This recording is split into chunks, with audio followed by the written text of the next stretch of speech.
한국의 최첨단 군사 장비가 드디어 카타르에 도착했다는 소식입니다. 거대한 해군 상륙함이 카타르의 항구에 천천히 다가오는 모습을, 그 배 안에는 무엇이 있을까요? 바로 세계를 놀라게 할 한국의 K2 전차와 K9 자주포가 있다고 하는데요. 이 소식이 퍼지자 중동 전체가 술렁이고 있어요. 왜 그럴까요? 도대체 이 장비들이 얼마나 대단한 걸까요? 그리고 한국은 왜 이 엄청난 무기들을 카타르로 보냈을까요? 20년 만에 이뤄진 이 특별한 순간이라고 하는데 카타르와 전 세계에서는 이거를 막아야 한다고 난리가 났다고 합니다. 그럼 오늘의 이야기 시작하겠습니다. 제가 카타르에 오게 될 줄은 정말 상상도 못했어요. 저는 조나단 밀러라고 해요. 주로 서유럽에서 방위 컨설턴트로 일하면서 지내는데 인생이라는 게 참 예상치 못한 일로 가득 차 있더라고요. 모든 건 화요일 아침에 시작됐어요. 책상에 앉아 커피를 마시면서 이메일을 확인하고 있었는데 그걸 발견했죠. 바로 카타르에서 온 초대장이었어요. 처음엔 스팸 메일인 줄 알았는데 읽다 보니 눈이 번쩍 뜨였어요. 저를 카타르로 초대해 대규모 군사 훈련을 참관해달라는 내용이더라고요. 그것도 그냥 훈련이 아니라 한국의 최신 군사 기술이 동원된 행사였어요. 솔직히 한국 군대에 대해선 아는 게 별로 없었어요. 한국이 글로벌 방위 산업에서 점점 중요한 역할을 맡고 있다는 소문 정도만 들었죠. 그런데 뭔가 궁금한 마음이 확 생기더라고요. 이렇게 직접 현장에서 보는 기회가 흔하지 않잖아요. 그래서 망설임 없이 바로 이메일에 답장했어요. 가겠습니다. 그 후 며칠 동안 정신없이 준비하느라 바빴어요. 짐을 싸고 계획을 세우고 카타르와 한국 군대에 대해 알아보느라 정신이 없었죠. 그러다 보니 어느새 비행기에 몸을 싣고 유럽의 풍경이 끝없이 펼쳐진 사막으로 바뀌는 모습을 지켜보고 있었어요. 카타르에 도착하자마자 더위가 확 몰려왔어요.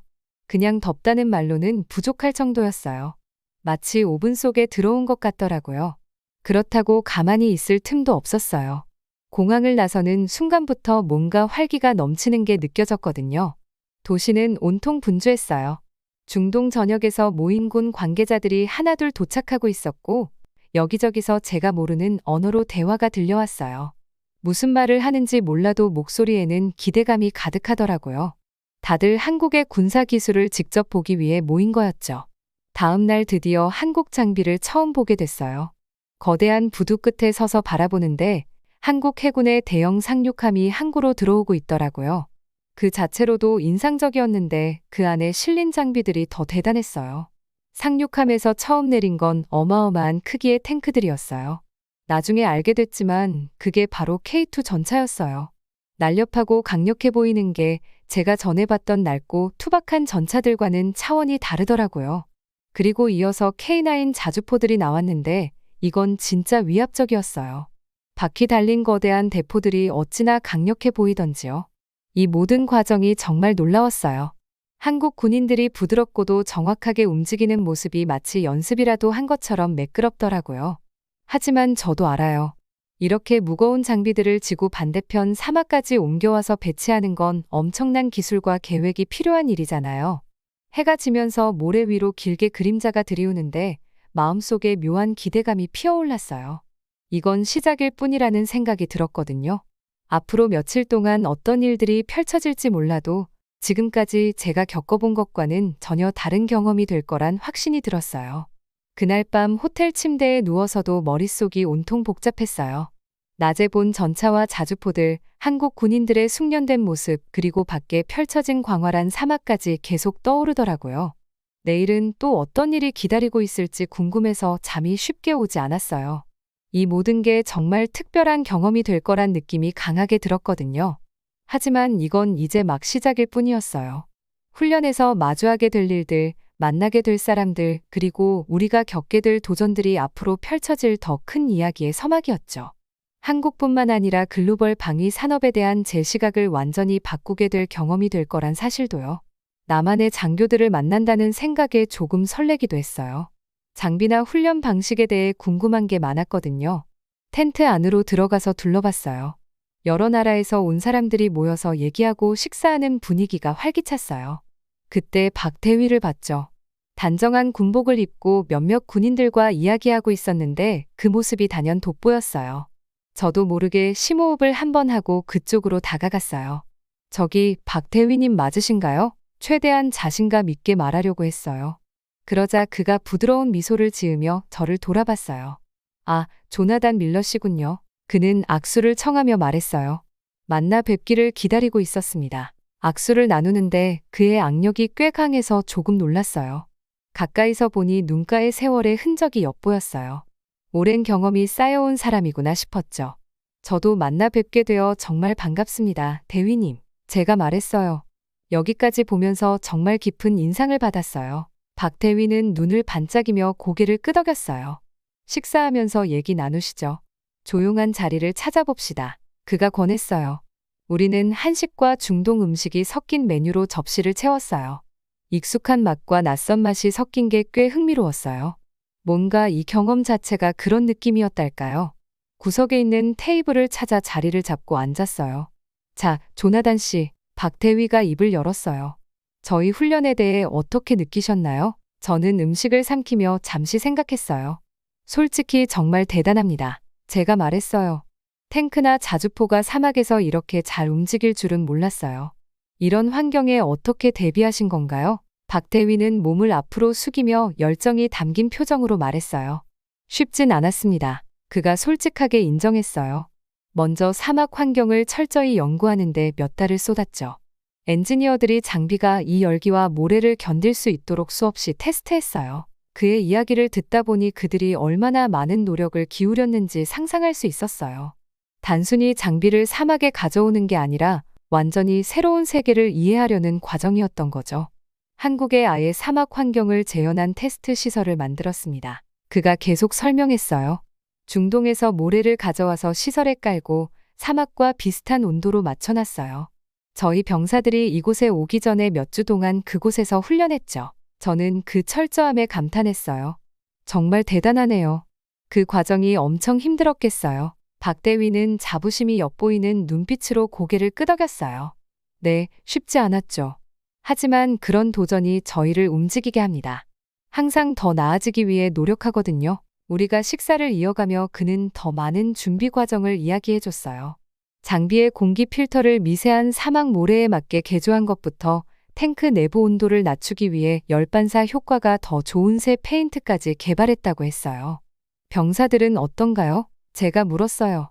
이 더위에 잘 적응하고 있나요? 박대위가 웃으며 대답했어요. 그 부분도 꽤 어려웠죠. 훈련 일정을 조정하고 병사들이 충분히 수분을 섭취하도록 신경 써야 했어요. 그래도 저희 팀은 적응력이 좋습니다. 더운 시간대에는 교대로 일하도록 하고 있어요. 그의 설명을 들으며 저는 그 세세한 준비와 계획에 감탄했어요. 하나하나 꼼꼼하게 신경 쓴 게 느껴졌거든요. 사실 이번 훈련은 단순히 저희 장비를 뽐내려는 게 아닙니다. 그가 의자를 뒤로 젖히며 말했어요. 서로 배우고 관계를 쌓는 게 더 중요하죠. 저도 고개를 끄덕였어요. 이건 단순한 군사 훈련이 아니었어요. 각 나라가 함께 일하며 지식과 경험을 나누는 기회였어요. 식사를 마칠 때쯤 박대위는 내일 훈련에 저를 초대했어요. K2 전차가 움직이는 걸 직접 보실 수 있을 겁니다. 그는 웃으며 말했어요. 아마 기대하셔도 좋을 거예요. 저는 벌써부터 기대가 됐어요. 그날 밤 텐트를 나설 때 머릿속이 배운 것들로 가득 찼어요.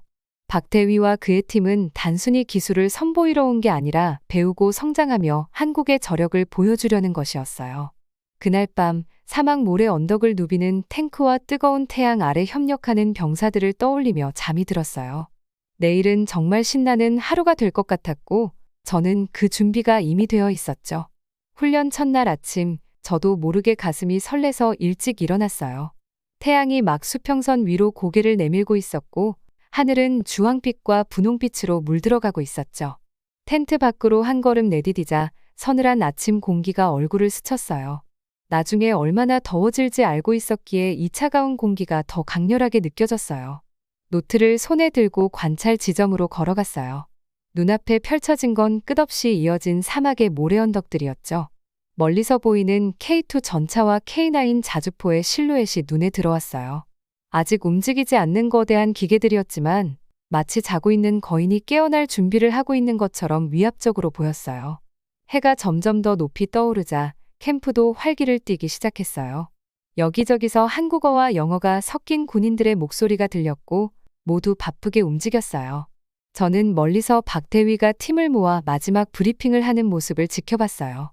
멀리서도 팀원들 눈에 가득한 결의를 느낄 수 있었어요. 갑자기 공기가 떨릴 정도로 큰 굉음이 들렸어요. K2 전차들이 시동을 걸며 깨어난 거예요.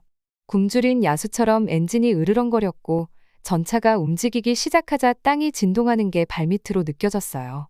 정말 놀라운 광경이었어요. 매끄럽고 위협적인 모습으로 전차들은 거친 사막을 마치 포장된 도로 위를 달리듯 자연스럽게 가로질렀어요. 그 울퉁불퉁한 모래 위를 이렇게 매끄럽게 주행하다니 믿을 수가 없었어요. 대단하죠? 옆에서 누군가가 말했어요. 돌아보니 카타르 장교가 전차를 바라보며 말을 걸더라고요. 네, 정말 놀랍네요. 저도 감탄을 숨기지 못하고 대답했어요. 모래 위에서 이렇게 움직일 수 있는 걸 처음 봤어요. 그 장교가 고개를 끄덕였어요. 한국군이 준비를 철저히 했죠.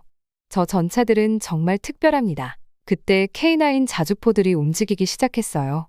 처음에는 사막 풍경과는 어울리지 않는 커다란 포들이라고 생각했는데 작동하는 걸 보니 왜 여기 있는지 바로 알겠더라고요.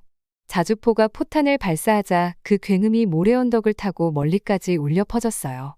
꽤 멀리 떨어져 있었는데도 목표물을 정확히 명중하는 걸 보고 놀랐어요. 육안으로도 겨우 보이는 목표물이었는데 말이죠. 훈련은 오전 내내 계속됐어요. 저는 정신없이 노트를 적으며 전부 기록하려고 했어요. 전차의 기동 방식, 자주포의 정확성, 부대 간의 매끄러운 협력까지 모두 흥미로웠어요. 정오가 되자 더위가 견디기 힘들 정도로 심해졌어요. 땀이 얼굴을 타고 흘렀고 군인들 얼굴에서도 고된 표정이 엿보였지만 누구도 멈추지 않았어요. 오히려 더 의욕적으로 움직이는 것처럼 보였어요. 잠시 휴식 시간에 한국 군인 2명이 이야기를 나누는 걸 우연히 들었어요. 본국에서의 훈련과는 완전히 다르다고 이야기하더라고요. 모래가 온몸에 다 들어가 한 군인이 부츠를 털며 말했어요.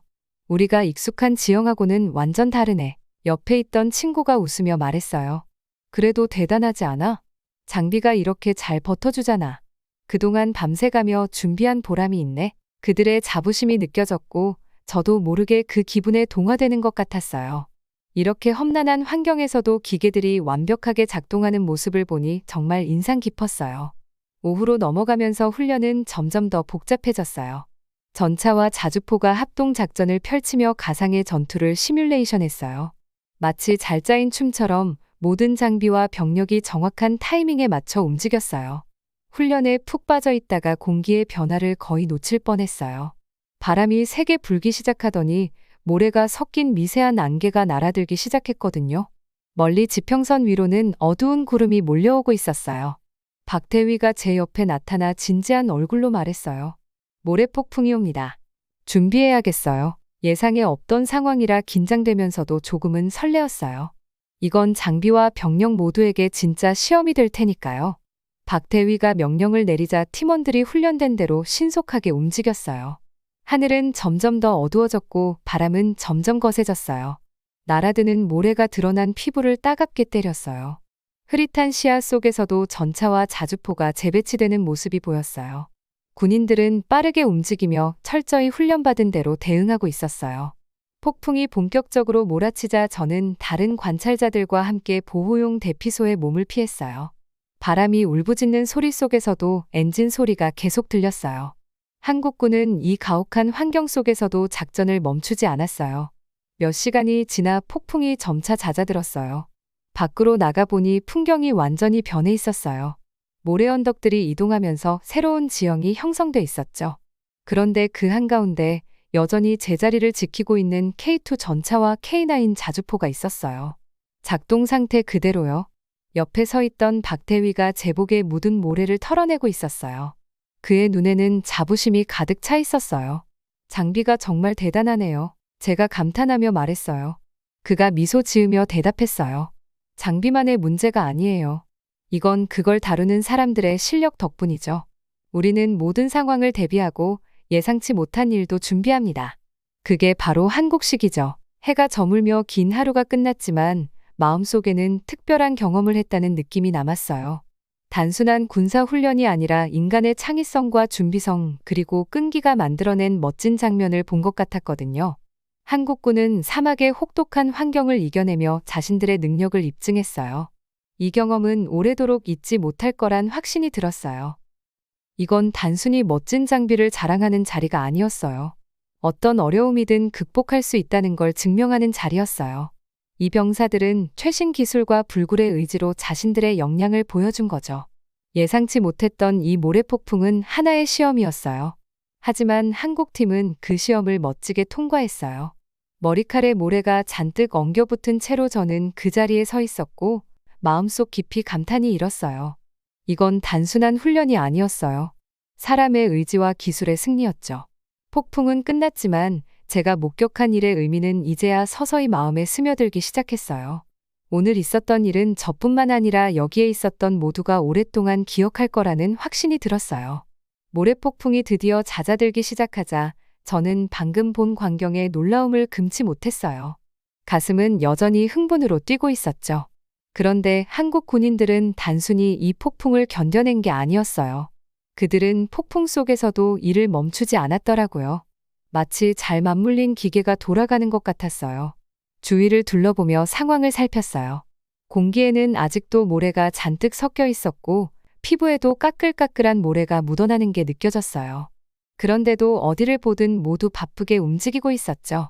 군인들은 장비를 점검하면서 모든 것이 제대로 작동하는지 확인하고 있었어요. K2 전차들은 어두운 금속 몸체에 가느다란 모래층을 덮어쓴 채 우뚝 서 있었어요. 기술자 몇 명이 전차의 무한 궤도에 낀 모래를 조심스럽게 청소하는 모습을 지켜보는데 폭풍이 가장 심할 때조차도 이런 거대한 기계들이 멈추지 않았다는 사실이 정말 경이로웠어요. 조금 떨어진 곳에는 K9 자주포들이 보였어요. 이 대포들은 폭풍이 닥쳤을 때 신속하게 안전한 위치로 이동했더라고요. 이제 군인들이 다시 이 자주포들을 전투 준비 상태로 복구하고 있었어요. 한 군인이 이 자주포 폭풍 속에서도 멀쩡하더라고요. 역시 한국 기술 최고입니다. 라고 말하는 걸 들었는데 그의 목소리엔 자부심이 가득했어요. 저도 모르게 미소가 지어지더라고요. 그때 박대위가 팀을 지휘하는 모습이 눈에 들어왔어요. 폭풍 때문에 스트레스를 받았을 법도 한데 그는 여전히 침착하고 여유로워 보였어요. 저를 발견하곤 손짓으로 불렀죠. 이번 날씨 시험 어땠어요? 그가 웃으며 물었어요. 저는 믿기지 않는다는 듯 고개를 저었어요. 시험이요? 그건 엄청난 폭풍이었잖아요. 그런 광경은 처음 봤어요. 팀이 정말 대단하게 대처하더라고요. 박대위는 고개를 끄덕이며 말했어요. 우리는 본국에서 이런저런 상황에 대비해 훈련해요. 하지만 솔직히 이번 폭풍은 정말 제대로 된 시험이었죠. 모두 잘해줘서 저도 뿌듯합니다. 그와 대화를 나누던 중 K2 전차 근처에 모여있는 무리들이 눈에 들어왔어요. 한국군 복장을 한 사람들은 아니었어요. 제가 궁금해하는 걸 눈치챈 박대위가 설명해줬어요. 아, 저 사람들은 인근 다른 국가의 대표들입니다. 오늘 우리 장비 성능을 보고 무척 관심을 가지더라고요. 저희는 그 무리 쪽으로 다가갔어요. 여러 언어로 흥분된 대화가 오가는 소리가 들렸죠. 전통적인 아랍 복장인 하얀 토브를 입은 한 남자가 전차 옆면을 손으로 매만지며 감탄하듯 고개를 끄덕이고 있었어요. 그는 우리가 다가가자 몸을 돌리며 인사했어요. 박대위님, 이 기계들 정말 대단합니다. 어떻게 이런 환경에서도 문제없이 작동시킬 수 있었나요? 저는 박대위가 K2 전차의 여러 기능에 대해 설명하는 걸 귀 기울여 들었어요. 그는 모래가 엔진으로 들어가지 않게 해주는 고급 공기 필터 시스템과 혹독한 사막 환경에서도 전차를 보호하는 외부 특수 코팅에 대해 이야기했어요. 제일 인상 깊었던 건 다른 나라 군 관계자들이 그의 말에 완전히 몰입한 모습이었어요. 그들의 눈빛에서 한국에 대한 존경이 느껴졌어요. 오늘 보여준 성과로 한국이 강한 인상을 남긴 게 분명했죠. 그날 하루 종일 많은 사람들과 이야기를 나눌 기회가 있었어요. 사우디아라비아의 한 장교가 저에게 이렇게 말했어요. 저희는 군수품 공급을 다각화할 계획을 세우고 있었습니다. 오늘 본 성과는 아주 인상적입니다. 에미리트 연합국의 한 대령도 거들었어요. K9 자주포의 성능이 특히 놀라웠습니다. 이런 조건에서도 정확도가 유지되는 게 대단했어요. 저는 이 모든 일이 단순한 군사훈련 그 이상의 의미를 지닌다는 걸 깨달았어요. 이건 한국이 세계 방산 무대에 본격적으로 등장한 선언과도 같았죠. 그날 저녁에는 남한 군인들과 작은 모닥불 주위에 둘러앉아 시간을 보냈어요. 분위기는 한층 가벼워져서 농담과 이야기들이 오갔죠. 그중 한 젊은 군인이 저에게 물었어요. 저희 장비 어떻게 보셨나요? 잠시 생각한 후 대답했어요. 솔직히 인상 깊었어요. 하지만 더 인상 깊었던 건 여러분이 협력하는 방식이었어요. 장비도 훌륭하지만 그걸 다루는 사람들의 역량이야말로 진짜 차이점인 것 같아요. 그 군인은 얼굴 가득 미소를 지으며 자부심 있게 말했어요. 우린 최고가 되려고 열심히 노력해요. 좋은 기계를 가지는 것만이 전부가 아니잖아요. 그걸 어떻게 다루고 어떻게 관리하며 어떻게 협력할지 아는 게 중요하죠. 모닥불 불빛에 비친 군인들의 얼굴을 보는데 모두가 같은 자부심을 품고 있다는 게 느껴졌어요. 그들은 단순히 전차와 자주포가 자랑스러운 게 아니라 그 기계들이 상징하는 한국의 역량을 자랑스러워하고 있었어요. 한국이 이제 세계 유수의 군사 강국들과 어깨를 나란히 하고 있다는 사실이죠. 그날 밤 텐트에 누워 사막바람 소리를 들으며 하루 동안 본 일들을 떠올렸어요. 훈련, 폭풍, 팀워크, 다른 나라들의 관심까지 이 모든 게 분명한 메시지를 전달하고 있었죠. 한국은 단순히 군사 장비를 자랑하러 이곳에 온 게 아니었어요. 스스로가 어떤 역량을 가지고 있는지를 세계에 증명하러 온 거였죠. 저는 뭔가 특별한 순간을 목격했다는 걸 깨달았어요. 이건 단순히 전차와 대포에 관한 이야기가 아니었어요. 이건 한 나라가 스스로를 증명하는 이야기였고, 사람들이 힘을 합쳐 어려움을 극복하는 이야기였으며, 혁신과 결단력의 이야기였어요. 한국은 이 가혹한 사막과 예측할 수 없는 날씨를 마주하고도 더 강해진 모습으로 돌아섰어요. 잠이 들기 전 한 가지는 확신할 수 있었어요. 국제 방위 산업의 판도는 이제 달라질 거예요. 한국은 이곳에 왔고 앞으로도 계속 남아있을 거니까요. 사막 위로 해가 지면서 하늘이 아름다운 주황색과 분홍색으로 물들고 있었어요. 저는 남한군 캠프에 앉아 있었고 며칠 동안 함께 지내며 친구가 된 군인들로 둘러싸여 있었죠. 저녁 준비를 하면서 구운 고기 냄새가 진하게 풍겼어요. 박대위가 제 옆에 앉았는데 그를 처음 만났을 때부터 봐왔던 긴장된 표정이 오늘은 한결 편안해 보였어요. 그가 미소 지으며 제게 음식을 담은 접시를 건넸죠. 조나단, 이거 한번 먹어봐요. 불고기예요. 한국의 대표 음식이죠. 제가 한 입 먹자마자 입안에서 맛이 폭발했어요. 와, 정말 맛있네요. 제가 감탄하며 말했어요. 박대위가 웃으면서 말했어요. 마음에 든다니 다행이네요. 집 떠나 있으면 고향 음식이 더 맛있는 법이죠. 우리가 음식을 먹는 동안 군인들이 하나둘씩 자기 이야기들을 꺼내기 시작했어요. 고향에 있는 가족들 얘기, 훈련 중 있었던 일들, 그리고 그들이 겪어온 어려움들까지요. 저도 그들의 경험에 흥미를 느끼며 귀 기울였어요. 박대위가 저를 향해 눈을 반짝이며 말했어요. 조나단, 우리 전차랑 자주포를 만드는 게 정말 쉽지 않았어요. 중간에 포기하고 싶은 순간도 많았죠. 무슨 말씀이신지요? 제가 궁금해서 몸을 조금 앞으로 기울이며 물었어요. 그는 음료를 한 모금 마시고 나서 이야기를 이어갔어요. 자체적으로 엔진이랑 변속기를 개발하는 게 정말 큰 도전이었어요. 많은 사람들이 우리가 해낼 수 없을 거라고 했죠. 그냥 다른 나라에서 사오는 게 낫다고들 했거든요. 저는 고개를 끄덕이며 생각했어요. 한국 장비의 성능에 감탄했던 기억이 떠올랐거든요. 그래도 포기하지 않으셨네요. 네, 절대 포기하지 않았죠. 박대위는 자부심 가득한 얼굴로 대답했어요. 우린 한계를 넘어서고 싶었어요. 완전히 우리 손으로 만든 걸 세상에 내놓고 싶었거든요. 그의 말에서 단순히 좋은 군사 장비를 만드는 걸 넘어 한국이 할 수 있다는 걸 증명하고 싶어 했다는 마음이 느껴졌어요. 정말 많은 노력이 들어갔겠어요. 제가 말했어요. 그렇죠. 수년 동안 테스트하고 개선하는 과정을 반복했어요. 밤새워 일하는 날도 많았고 실패도 수없이 겪었죠. 근데 그럴 때마다 새로운 걸 배우게 되더라고요. 그때 젊은 군인 하나가 이야기에 끼어들었어요. 제가 군에 처음 들어왔을 때였어요. 그때 다들 K2 전차 얘기만 했었죠. 우리가 직접 만든 거라서 다들 엄청 자랑스러워했거든요. 박대위가 주위 사막을 가리키며 웃었어요. 그리고 지금 여기 있잖아요. 이 척박한 환경에서 그 전차들을 직접 운용하고 있네요. 며칠 동안 봐왔던 모습들이 떠올랐어요. 한국 군인들이 모래폭풍을 헤쳐나가던 모습, 문제를 빠르게 해결하던 순간들, 장비가 완벽히 작동하던 장면들까지요. 정말 인상 깊었어요. 진짜 자랑스러우시겠어요. 제가 말했어요. 이뤄내신 것들이 대단하네요. 박대위가 미소 지으며 고개를 끄덕였어요. 네, 자부심이 있어요. 하지만 아직 끝난 게 아니에요. 더 많은 걸 이루고 싶거든요. 밤이 깊어지면서 저는 그동안 배운 것들을 곰곰이 생각하게 됐어요. 처음엔 단순히 군사 장비를 관찰하러 온 거였지만 훨씬 더 많은 걸 배우고 떠나게 됐다는 걸 깨달았죠. 스스로를 믿고 끝까지 도전하는 정신이 얼마나 중요한지 직접 느낄 수 있었어요. 다음 날 아침, 한국 군인들이 장비를 배에 싣는 모습을 지켜보면서 복잡한 감정이 들었어요. 새로 사귄 친구들과 헤어지는 게 아쉬웠지만 이번 경험이 준 깨달음에 대한 기대감도 컸죠.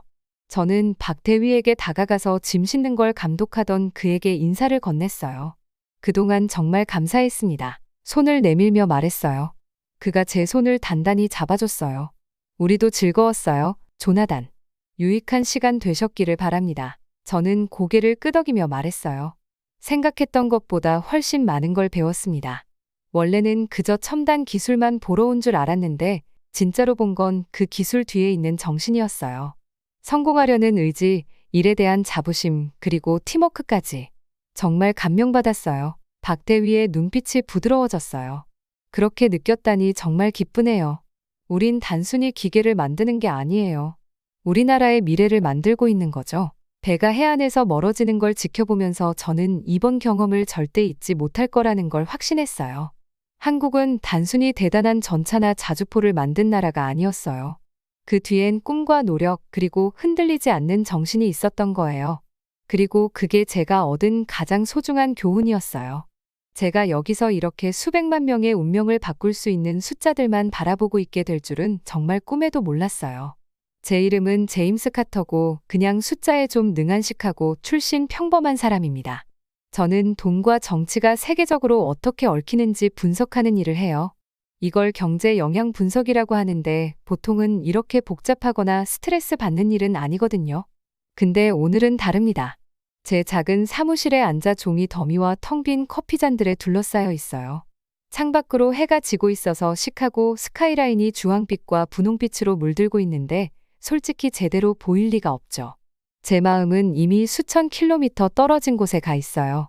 제가 이토록 관심을 갖게 될 줄 몰랐던 두 나라, 미국과 한국 사이에서요.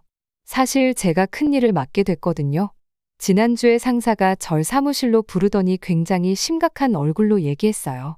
제임스, 그가 책상에 몸을 기대며 말했죠.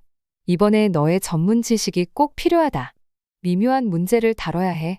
트럼프 행정부 때 진행된 한미 방위비 분담금 협상과 관련된 일이야. 전 눈썹을 치켜올리며 말했어요. 방위비 분담금요? 그거 그냥 군사비용 누가 얼마나 부담하느냐 하는 거 아닌가요? 상사는 고개를 저으며 대답했죠.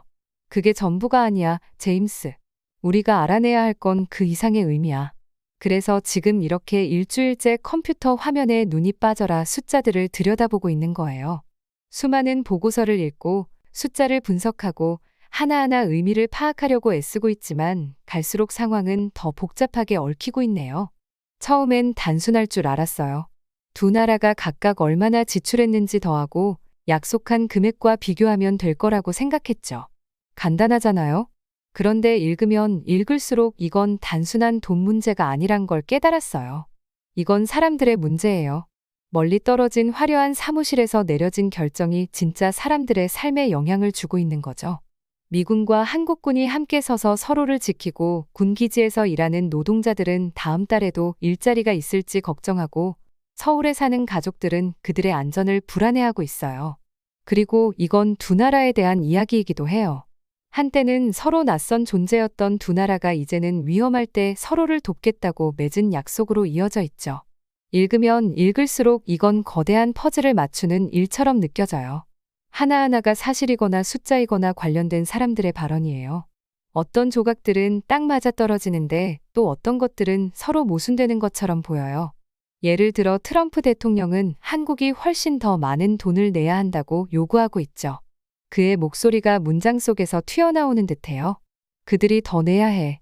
더 내야 한다고. 반면 한국 정부 관계자들은 예산을 맞추면서도 나라의 안전을 지키려고 애쓰고 있어요. 그들의 걱정스러운 목소리가 제 머릿속에서 들리는 것 같아요. 공정하게 기여하고 싶지만 이건 너무 과합니다. 우리 국민이 감당할 수 없어요. 그리고 그 사이에 끼어 있는 건 주한미군 4만 명입니다. 이들은 단순히 군인들이 아니에요. 미국이 동맹을 지키겠다는 상징이에요. 문득 그들이 이런 상황을 어떻게 느끼고 있을지 궁금해졌어요. 혹시 그들도 이 모든 게 거대한 체스판 위의 말처럼 느껴질까요? 창밖으로 밤이 깊어가는데 저는 의자에 기대서 피곤한 눈을 비벼요. 숫자엔 자신 있었지만 이번 과제는 예상치 못한 방식으로 절 시험하고 있어요. 이제 이건 단순히 비용과 이익을 계산하는 일이 아니에요. 두 나라 간의 우정의 가치를 이해하는 일이고 불확실한 세상 속에서 안보의 대가를 알아내는 일이며 고위층의 결정이 평범한 사람들에게 어떤 영향을 미치는지를 헤아리는 일이에요. 책상 위에 놓인 사진 한 장이 눈에 들어와요. 얼마 전에 가족과 휴가 갔을 때 찍은 사진인데 우리가 정말 행복하고 아무 걱정 없이 웃고 있더라고요. 한국의 가족들도 이런 사진을 가지고 있을까요? 그들도 그 사진을 보면서 미래를 걱정하고 있을까요? 이런 생각을 하다 보니 다시 힘이 나서 컴퓨터 앞에 앉게 되네요. 저는 그저 숫자에 능한식하고 출신 평범한 사람일 뿐이지만 지금 이 숫자들이 의미하는 건 결코 가볍지 않아요. 그 숫자들에는 진짜 사람들이 있고 그들의 삶과 희망 그리고 두려움이 담겨 있거든요. 그래서 결심했어요. 단순히 숫자만 계산하고 끝내는 건 안 할 거예요. 그 숫자 뒤에 숨겨진 이야기를 이해하려고 노력할 겁니다. 결국 중요한 건 바로 그거니까요. 이 과제가 저를 얼마나 멀리 데려갈지 그리고 세상을 바라보는 제 시각과 제 위치를 어떻게 바꿔놓을지 그땐 몰랐지만 이 여정이 저를 완전히 변화시킬 거라는 걸 곧 알게 될 거예요. 이건 친구 사이의 신뢰와 서로를 지키려는 마음에 관한 거였어요. 한국과 미국은 오랜 친구 같은 나라잖아요. 가까운 친구랑 서로 돕고 어려울 때 곁에 있어주는 그런 관계요. 근데 지금 이 우정이 시험대에 오른 것 같았어요. 마치 가장 친한 친구가 갑자기 내 점심값을 더 주지 않으면 이제 너랑 안 놀 거야 라고 말하는 것 같았어요. 진짜 서운하겠죠? 한국도 그런 기분이었을 거예요. 일을 계속하면서 이 협상이 실제 사람들에게 어떤 영향을 미치는지도 보이기 시작했어요. 이건 단순히 정부끼리의 대화가 아니었어요. 집에서 멀리 떨어진 군인들이 가족을 걱정하고 미군 기지에서 일하는 한국인 노동자들이 내일도 일할 수 있을지 불안해하는 이야기였어요. 그리고 평범한 한국 사람들은 미국이 정말 필요한 순간에 도와줄지 아닐지 두려워했을 거예요. 저도 점점 더 관심이 생기더라고요. 이 사람들은 어떤 삶을 살고 있을까? 이 상황을 어떻게 느끼고 있을까? 그런 것들이 궁금해지기 시작했어요. 마치 흥미진진한 소설을 읽고 있는 것처럼 손에서 놓을 수가 없었어요. 그리고 알게 됐죠. 한국은 단순히 지도에 있는 먼 나라가 아니라 저나 여러분처럼 학교 다니고 가족을 돌보고 미래를 걱정하는 사람들로 가득한 나라라는 걸요. 그리고 그들의 미래는 미국과의 우정에 크게 의존하고 있었어요. 왜냐하면 한국에는 까다로운 이웃이 있거든요. 바로 북한이요. 이건 마치 옆집에 괴롭히는 아이가 사는 것과 같아요. 그럴 때 힘센 친구가 곁에 있어주면 마음이 놓이잖아요. 그런데 이제 그 친구가 더 많은 걸 주지 않으면 도와주지 않을 수도 있어 라고 말하는 거예요. 상상만 해도 얼마나 무섭겠어요? 저도 그게 이해가 되더라고요. 문서를 읽을수록 한국 사람들 입장이 더 와닿았어요. 만약 제가 그들 입장이라면 어떤 기분일지 생각해 보게 됐어요. 이건 단순히 돈이나 군대, 협정의 문제가 아니었어요. 사람들의 삶과 안전, 그리고 그들의 미래에 관한 문제였어요. 세상을 바라보는 시각도 조금씩 달라지기 시작했어요. 세상이 항상 영화처럼 선악이 명확하게 구분되는 게 아니더라고요. 때로는 모든 사람들이 자신이 옳다고 믿는 걸 위해 움직이지만 그게 항상 일치하지 않을 때도 있잖아요. 책상에 앉아서 서류 더미에 둘러싸이고 컴퓨터 화면에서는 또 다른 정보들이 떠오르는 걸 보면서 저 자신이 달라진 걸 느꼈어요. 이제 저는 단순히 숫자를 계산하는 사람이 아니라 이런 큰 결정들이 실제 사람들에게 어떻게 영향을 미치는지 이해하기 시작한 거죠. 그리고 그걸 알게 되니까 세상을 보는 제 시각이 완전히 바뀌었어요. 결국 제가 해야 할 일은 단순히 돈 계산을 하는 게 아니었어요. 이런 결정들이 사람들의 삶에 어떤 의미를 가지는지를 이해하는 일이었죠. 그리고 그건 스프레드시트 숫자들보다 훨씬 흥미로운 일이더라고요. 저는 숫자가 이렇게 큰 감정을 불러일으킬 줄 몰랐어요. 하지만 한미 방위비 협상에 대해 깊이 파고들수록 마음이 무거워지는 걸 느꼈어요. 이건 단순히 돈의 문제가 아니었어요. 사람들의 문제였어요. 진짜 삶을 살아가는 사람들이요. 그 순간이 아직도 기억나요. 책상에 앉아 수많은 보고서와 데이터 시트에 둘러싸여 있었어요. 커피는 몇 시간 전부터 식어 있었지만 신경 쓸 겨를도 없었죠. 읽고 있던 자료에 완전히 몰두했으니까요. 거기 흑백으로 인쇄된 보고서에 주한미군 기지에서 일하는 한국 노동자들에 관한 내용이 있었어요. 이들은 그냥 이름 없는 직원들이 아니었어요. 엄마와 아빠, 형제자매들이었죠. 매일 아침 일어나 일터로 나가 가족을 부양하기 위해 최선을 다하는 사람들이었어요. 그런데 한미 간 협상이 교착 상태에 빠지면서 이 사람들은 급여를 받지 못하고 있었어요.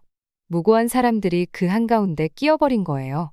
저는 그들이 어떤 기분일지 상상하지 않을 수 없었어요. 한번 생각해 보세요. 열심히 일하면서 하루하루를 보내던 중에 갑자기 월급이 끊겨요. 내가 잘못한 것도 아닌데 멀리 떨어진 누군가의 결정 때문에 그런 일이 벌어진 거예요. 여러분이라면 어떤 기분이 들까요? 두렵고 화나고 무력감을 느끼겠죠? 아마 그 이상일 거예요. 자료를 읽다 보니 생계를 유지하기 위해 애쓰는 노동자들의 이야기가 나오더라고요. 어떤 남자, 그냥 민준이라고 부를게요. 그는 자녀들을 조부모님 댁에 보내야 했대요. 더는 아이들을 먹여 살릴 수 없었거든요. 자녀를 먹여 살릴 돈이 없어서 보낸다는 선택을 해야 한다면 그 심정이 어떨까요? 또 다른 노동자, 수연이라는 여자는 친구들에게 돈을 빌려야 했던 부끄러움을 이야기했어요. 식료품을 샀거나 월세를 내기 위해서요. 그녀가 자존심을 억누르고 도움을 청해야 했던 순간이 고스란히 느껴졌어요. 이런 이야기들은 더 이상 그저 종이 위의 문장이 아니었어요. 살아있는 사람들이 겪는 진짜 문제들이었어요. 그리고 그 문제들은 제가 분석하고 있는 협상에서 비롯된 거였죠. 우리가 안정된 직장에 있을 때 얼마나 많은 것들을 당연하게 여기는지 생각하게 됐어요. 식료품을 걱정 없이 살 수 있는 것, 청구서를 제때 낼 수 있다는 안도감, 뜨거운 여름날 아이들에게 아이스크림을 사줄 수 있는 작은 행복 같은 것들이요. 이제 그 모든 게 한순간에 사라진다고 상상해 보세요. 내가 해고당해서도 아니고 단지 두 정부가 돈 문제를 합의하지 못해서 그런 거예요. 그 생각에 화가 났어요. 슬프기도 했고요. 무엇보다도 이 협상이 얼마나 중요한지 뼈저리게 깨달았어요. 이건 단순히 군사 전략이나 국가 예산의 문제가 아니었어요. 사람들의 삶이 걸린 문제였죠. 주한미군 병사들도 생각하게 됐어요. 약 4만 명이 주둔하고 있는데 이건 작은 도시 하나만큼의 규모잖아요. 이 병사들도 단순한 숫자가 아니었어요. 고향을 떠나 멀리 타국에서 평화를 지키기 위해 일하는 젊은 청년들이었죠. 만약 협상이 완전히 결렬된다면 어떻게 될까요? 만약 미국이 주한미군을 철수하기로 결정한다면요? 그건 단순히 정치적 상황을 바꾸는 게 아니에요. 그 병사들의 삶도 바뀌겠죠. 그리고 그 기지에 의존하며 생계를 이어가는 한국 노동자들의 삶도 송두리째 바뀔 거예요. 생각할수록 모든 것이 서로 얼마나 긴밀하게 연결되어 있는지 깨닫게 됐어요. 협상 테이블에서 내린 결정이 단순한 스프레드시트의 숫자로 끝나지 않았어요. 수천 명의 삶의 파급 효과를 미치는 일이었어요. 큰 그림이 보이기 시작했어요. 이 협상은 단순히 한미 양국이 돈을 어떻게 나눌지를 결정하는 문제가 아니었어요. 세계의 한 중요한 지역에서 평화를 유지하기 위한 미묘한 균형을 유지하는 일이었어요. 북한도 생각이 났어요. 바로 국경 너머에 있는 그 나라요. 남한 사람들이 그런 위협과 함께 사는 게 얼마나 두려울지 상상해 봤어요. 주한미군은 단순한 군대가 아니었어요. 그들은 보호를 약속하는 존재였고 지지를 상징하는 힘이었어요. 하지만 그런 약속은 비용이 들어요. 그래서 이 협상이 정말 중요한 거였죠. 마음의 평화의 값을 매길 수 있을까요? 안보의 필요와 한정된 예산 사이에서 균형을 어떻게 맞출 수 있을까요? 보고서와 식은 커피에 둘러싸여 앉아있던 그 순간 모든 무게가 한꺼번에 느껴졌어요. 제 일이 단순히 숫자를 분석하는 것에 그치지 않는다는 걸 깨달았어요. 국제 정치가 사람들에게 어떤 영향을 미치는지 이해하는 게 제 일이었죠. 새로운 책임감이 느껴졌어요. 제 보고서를 읽는 건 단순히 다른 분석가들이나 정치인들만이 아니에요. 그 결정이 실제로 사람들의 삶에 영향을 줄 수도 있거든요. 제 경력에서 처음으로 제 일이 얼마나 중요한지 진정으로 깨달았어요. 단순히 숫자를 정확히 맞추는 게 전부가 아니었어요. 그 숫자 뒤에 있는 인간의 이야기를 전하는 것도 제 몫이었죠. 시계를 보니 자정을 훌쩍 넘었더라고요.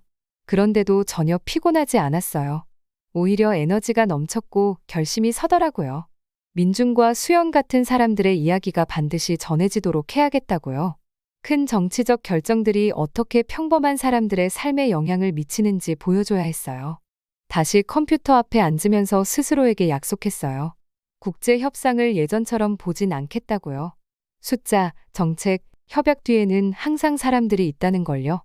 그리고 그 사람들의 이야기는 반드시 전해져야 한다고요. 그리고 저는 깨달았어요. 고위 관료들이 멋진 사무실에서 내리는 결정 하나가 평범하게 살아가려는 사람들의 일상에 얼마나 큰 영향을 미칠 수 있는지를요. 아마 많은 한국 사람들은 이런 일이 마쿠에서 벌어지고 있는지도 모른 채 일상을 보내고 있었겠죠. 만약 알게 된다면 어떤 기분일까요? 무서울까요? 화가 날까요? 배신감을 느낄까요? 저는 가족들이 저녁 식탁에 둘러앉아 미군이 떠나면 어떻게 하지? 라며 이야기하는 모습이 그려졌어요. 이사를 가야 할까요? 아이들은 안전할까요? 이 일을 생각하면서 세상이 참 복잡하다는 걸 새삼 느꼈어요. 세상은 영화처럼 착한 사람과 나쁜 사람으로 딱 나뉘지 않더라고요. 가끔은 친구나 동맹도 어려운 상황에 처해 서로 의견 충돌을 빚을 수 있죠. 그리고 국가들끼리 다투는 건 친구끼리 비디오 게임 때문에 싸우는 거랑은 비교도 안 될 만큼 큰 문제예요. 시간이 점점 늦어졌지만 계속 문서를 읽다 보니 감정이 롤러코스터처럼 요동쳤어요. 한순간은 이게 너무 불공평하다는 생각에 화가 나다가도 다음 순간엔 앞으로 어떻게 될지 걱정이 밀려왔죠. 하지만 무엇보다도 중요한 건 나라끼리 협력하고 대화를 이어가는 게 얼마나 중요한지를 절실히 느끼게 됐다는 거예요. 비록 어려운 일이더라도요. 저는 이 모든 상황이 우리가 다른 나라에서 일어나는 일에도 관심을 가져야 하는 이유를 알려준다고 생각했어요. 결국 우리는 다 연결되어 있으니까요. 지구 반대편 협상 테이블에서 벌어지는 일이 결국 우리에게도 영향을 미칠 수 있는 거예요. 마침내 노트북을 덮고 하루를 마무리하려고 했을 때 이런 생각이 들었어요. 과연 이 일이 어떻게 끝날까? 이성적인 판단이 이기게 될까? 아니면 일이 더 악화되기 전까지는 해결되지 않을까? 한 가지 확실한 건 이제부터는 국제 뉴스를 절대 예전처럼 가볍게 보지 못하리라는 거였어요. 저는 책상에 앉아서 컴퓨터 화면을 뚫어지게 바라보고 있었어요. 보고 있던 여론조사 결과가 흥미로웠거든요. 트럼프를 좋아하는 사람들조차 대부분 미국이 한국과 친구로 지내는 게 좋다고 생각한다는 거였어요. 이걸 보면서 제가 배운 것들에 대해 깊이 생각하게 됐죠. 가끔은 어떤 걸 잘 이해했다고 생각했는데 더 배우다 보면 사실 제대로 이해하지 못했구나 싶을 때가 있잖아요. 딱 그 순간이 그랬어요. 저는 나라 간의 큰 합의라는 게 그냥 돈과 권력의 문제라고만 생각했었거든요. 그런데 이제 보니까 전혀 다른 모습이 보이더라고요. 잠깐 눈을 감고 한국 사람들의 입장에서 어떤 기분일지 상상해 봤어요. 그들은 북한 바로 옆에 살고 있으니까요. 북한은 종종 무섭게 행동하잖아요. 미국 군인들이 한국에 있는 건 단순히 보호 차원이 아니에요. 걱정될 때 옆에 든든한 친구가 있는 것 같은 느낌인 거죠. 그래서 마음이 좀 더 편안해지고 용기도 생기는 거고요. 그리고 그 미군들에 대해서도 생각해 봤어요. 그들은 단순히 숫자로만 존재하는 게 아니잖아요. 고향에서 멀리 떨어져서 중요한 일을 하고 있는 실제 사람들이죠. 한국 사람들과 친구가 되고 다른 문화를 배우고 미국이 이 지역의 평화를 얼마나 중요하게 여기는지 보여주고 있는 사람들이에요. 눈을 뜨고 벽에 걸린 지도를 봤어요. 중국이랑 러시아 같은 큰 나라들 옆에 있는 한국은 참 작아 보이더라고요. 하지만 혼자가 아니죠. 태평양 건너 미국이 우리가 함께 할게 라고 말해주는 거니까요.